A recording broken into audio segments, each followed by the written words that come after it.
40 మంది ట్రావెల్ చేస్తుంటే 40 మందిలో 19 మందిని ఐడెంటిఫై చేసి తీసుకురాగలిగాము. కొంతమంది అసలు ఏమి స్క్రాచ్ లేకుండా డిశ్చార్జ్ అయిపోయారు. కొంతమందికి ఫ్రాక్చర్స్, హెడ్ ఇంజరీస్ అయినాయి. కానీ ఎవరికి క్రిటికల్ గా అయితే లేదు. ఎవరికి అక్కడ 19 మందిలో మిగతా వాళ్ళు ఎవరైతే ఉన్నారో మనం గమనిస్తే అసలు ఐడెంటిఫై చేయలేని పరిస్థితి.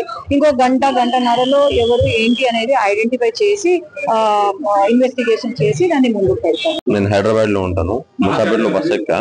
బెంగళూరులో ఒక జాబ్ ఇంటర్వ్యూ పర్పస్ మీద నేను బెంగళూరుకి వెళ్తుంటాను. నైట్ అరౌండ్ 2:45 కి బస్ లో మంటలు రావడం స్టార్ట్ అయినాయి. సో ఒక బైక్ వచ్చేసి బస్ కి సంథింగ్ ఏదో అయ్యింది. ఏమైందంటే మాకు క్లారిటీ లేదు.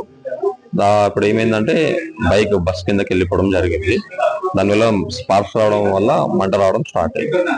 ఇంకా వెంటనే అందరు చూసుకొని దిగాల్సిన వాళ్ళు దిగిపోయి సేఫ్ అవ్వాల్సిన వాళ్ళు సేఫ్.